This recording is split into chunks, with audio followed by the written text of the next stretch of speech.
স্টুডিওতে আছেন সহকর্মী রবিউল ইসলাম আওলাদ। যাচ্ছি তার কাছে। রবিউল, আপনাকে স্বাগতম। ধন্যবাদ আলিফ। আলিফ, পাকিস্তানে যে হামলাটা হয়েছে, ভারত মধ্যরাতে কিন্তু হামলা চালিয়েছে। যখন আজাদ কাশ্মীর সহ কাশ্মীরের বিভিন্ন জায়গায় মানুষ গভীর ঘুমে ছিল, ঠিক সেই সময় কিন্তু ক্ষেপণাস্ত্র হামলা চালায় ভারত। তবে এই যে হামলা, ভারত যে পাকিস্তানে হামলা চালাবে সেটা কিন্তু অনুমান করাই যাচ্ছিল। ভারতের বিভিন্ন পদক্ষেপ, নিরাপত্তা শীর্ষ কর্মকর্তাদের সঙ্গে বৈঠক, বারবার বৈঠক এবং যে প্রস্তুতি ড্রিল তারা করেছিল। এবং আপনি জানেন যে দীর্ঘদিন পর ভারতের মাটিতে প্রত্যেকটি রাজ্যে রাজ্যে সামরিক মহড়া চালানো হচ্ছিল এবং সিভিল ডিফেন্স যে প্র্যাকটিস সেটাও করা হচ্ছিল, অর্থাৎ বেসামরিক নাগরিকদের কিভাবে রক্ষা করা হবে, কোনো হামলা হলে কিভাবে তারা নিরাপদ আশ্রয়ে যাবে, সেই ধরনের প্রস্তুতিও কিন্তু তারা নিচ্ছিল। তার মানে স্বাভাবিকভাবেই ধারণা করা হচ্ছিল যে কোনো মুহূর্তে ভারত পাকিস্তানে হামলা চালাবে। এই জায়গায় যদি আমি একটু যোগ করি, পাল্টা প্রস্তুতি কিন্তু পাকিস্তানের পক্ষ থেকে আসছিল। অবশ্যই আমি সেটাই বলতে চাচ্ছিলাম যে এই যে ভারতের যে হামলা, সেই হামলার জন্য কিন্তু তারাও পাকিস্তানও পাল্টা ব্যবস্থা নেওয়ার জন্য পুরোপুরি প্রস্তুত ছিল। যার কারণে পাকিস্তান দাবি করছে বা পাকিস্তানের বিভিন্ন গণমাধ্যম বলছে তাদের প্রস্তুতির কারণে এই হামলাটা তারা মোকাবেলা করেছে বা তারা এই প্রতিহত করেছে এমন দাবি করছে। কিন্তু আমরা জানি যে এখন পর্যন্ত বেশ কিছু হতাহতের খবর আসছে গণমাধ্যমে। এছাড়া পাকিস্তানের যে সংবাদ মাধ্যম বা পাকিস্তানের প্রতিরক্ষা মন্ত্রণালয় তারাও কিন্তু দাবি করেছে তারা ভারতের যুদ্ধ বিমান প্রতিহত করেছে, ড্রোন প্রতিহত করেছে। শুধু প্রতিহতই করে নাই, তারা বিধ্বস্ত করেছে এমনটি দাবি করছে।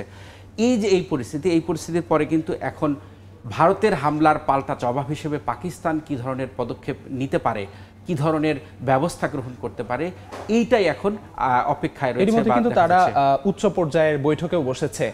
আমরা জানি যে বিভিন্ন পর্যায়ে বৈঠক চলছে এবং এই বৈঠকের কারণে কিন্তু এই বৈঠকের পর হয়তো তারা একটা ব্যবস্থা নিতে পারে বা কী ধরনের ব্যবস্থা নেবে সেটা জানাবে। এরই মধ্যে জাতিসংঘ মহাসচিব আন্তোনিও গুতেরেস কিন্তু তিনি বলেছেন উভয় পক্ষকে সংযত হওয়ার, এখনই উত্তেজনা যেভাবে বন্ধ করা যায় দুই পক্ষের মাধ্যমে সেই ব্যাপারে গুরুত্ব আরোপ করেছেন।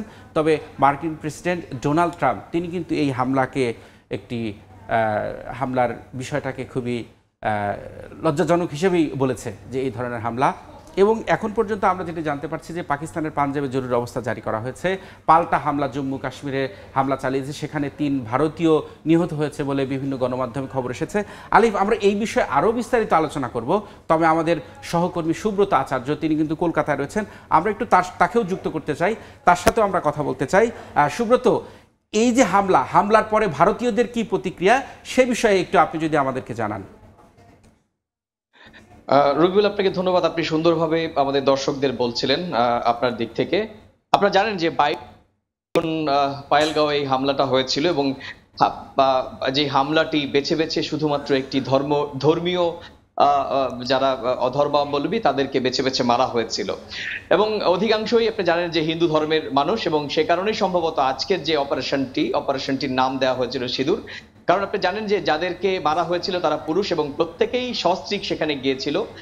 যে হিন্দু নারীদের সিঁদুর মুছে দেওয়া হয়েছিল এই জঙ্গি হামলার মধ্য দিয়ে, সেই সিঁদুরের প্রতিশোধ নেওয়ার জন্যই কিন্তু আজকের এই হামলা পাল্টা প্রত্যাঘাতটি ভারতের পক্ষ থেকে করা হয়েছে এবং এটি কিন্তু প্রত্যাশিত। আপনি জানেন যে এই হামলার পরপরই ভারতীয় প্রতিরক্ষা দপ্তর থেকে এই হামলাটিকে স্বীকার করা হয় এবং এরপর আপনি জানেন, আপনি নিজেও বলছিলেন দর্শকদের যে ভারত গত 14 দিন ধরেই বিভিন্ন পর্যায়ে ধাপে ধাপে 140 কোটি মানুষের মানসিক এবং তাদের নিরাপত্তার বিষয়ে ধাপে ধাপে প্রস্তুতি নিয়েছিল। আজকে 14 দিন, আজকে 7 মে 2025, আজকে কিন্তু ভারতের 244টি জায়গাতে মক ড্রিল হওয়ার কথা রয়েছে। আপনি জানেন যে মক ড্রিল 1971 সালের পর এই প্রথম কিন্তু হচ্ছে। আর গতকাল যে আপনি জানেন যে গতকালকে ভারতীয় সময় 1:44 ভারতের 3 বাহিনী, নৌবাহিনী, বিমান বাহিনী এবং সেনাবাহিনী যৌথ যে স্ট্রাইক চালায় এবং এই স্ট্রাইক 9টি জায়গায় চালানো হয় এবং 24টি ক্ষেপণাস্ত্র ব্যবহার করা হয়। এটি কিন্তু ভারতের পক্ষ থেকেও দাবি করা হয়েছে এবং আপনি জানেন যেখানে পাক অধিকৃত কাশ্মীর, সেই পাক সরকারের পক্ষ থেকেও এই হামলার যে কথা সেটি স্বীকার করা হয়।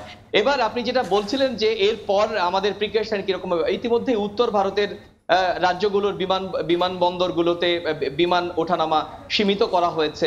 শ্রীনগর বিমানবন্দরের পুরো দায়িত্ব নিয়ে নিয়েছে ভারতীয় বিমান বাহিনী। আপনি জানেন যে সেখানে যুদ্ধকালীন মহড়া ইতিমধ্যে আপনি যে বিষয়টি বলছিলেন আমরা এর মধ্যে জানতে পেরেছি এবং যে বিষয়গুলো জানালেন এর জন্য আপনাকে ধন্যবাদ। আলিফ, আমাদের সহকর্মী সুব্রত আচার্য যেমনটি জানালেন কলকাতা থেকে, তিনি ভারতের যে প্রস্তুতি বা এই হামলার পরবর্তী যে পরিস্থিতি সেই পরিস্থিতি সম্পর্কে বিস্তারিত জানেন। আমরা আরেকটু বিষয় জেনে রাখি যে এর পরেও কিন্তু অর্থাৎ ভারত যে হামলা চালিয়েছে পাকিস্তানে, সেই হামলার পরে কিন্তু এরই মধ্যে তারা আবার সিভিল ডিফেন্স নতুন করে আবার মহড়া শুরু করেছে। এই হামলার কারণে কিন্তু আকাশপথেও কিন্তু আমরা যেমনটি আগের প্রতিবেদনে দেখলাম যে বিমান চলাচল বিঘ্ন ঘটছে। পাকিস্তান সীমান্তবর্তী যে অঞ্চলগুলো রয়েছে ভারতের, সেই সব অঞ্চলের কিন্তু বিমানবন্দরগুলো এই বেসামরিক যে বিমান চলাচল সেটি কিন্তু একেবারেই বন্ধ হয়ে গেছে। এবং আমি যদি একটু আপনার সাথে যোগ করি, এই পরিপ্রেক্ষিতে অর্থাৎ ভারত পাকিস্তান মধ্যবর্তী যে সংঘাত, তার পরিপ্রেক্ষিতে বিশ্ব নেতাদের যে মত আমরা শুনতে পেলাম, ডোনাল্ড ট্রাম্প নিজে চাইলেন যুদ্ধ থামাতে, এই সব কিছু মিলিয়ে এর শেষ পরিণতি কোন দিকে যেতে পারে বলে আপনি মনে করছেন? শেষ পরিণতি এখন বল পাকিস্তানের কোর্টে। যেহেতু পাকিস্তান বলছে যে ভারত যে হামলা চালিয়েছে তার পাল্টা প্রতিরোধ ব্যবস্থার সম্পূর্ণ অধিকার রয়েছে তারা এবং এরই মধ্যে তারা ঘোষণা দিয়েছে যে তাদের পছন্দ মতো তারা সুযোগ বুঝে এটার ব্যবস্থা গ্রহণ করবে। এটি হলো ভারত পাকিস্তানের বক্তব্য।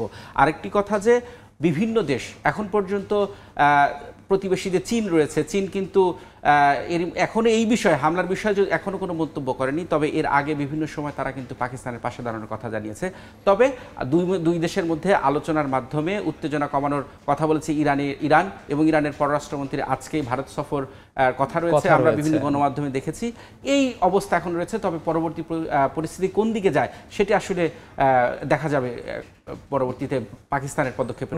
আপনাকে অসংখ্য ধন্যবাদ আমাদেরকে আপনার মূল্যবান সময় দেওয়ার জন্য। আপনাকেও ধন্যবাদ।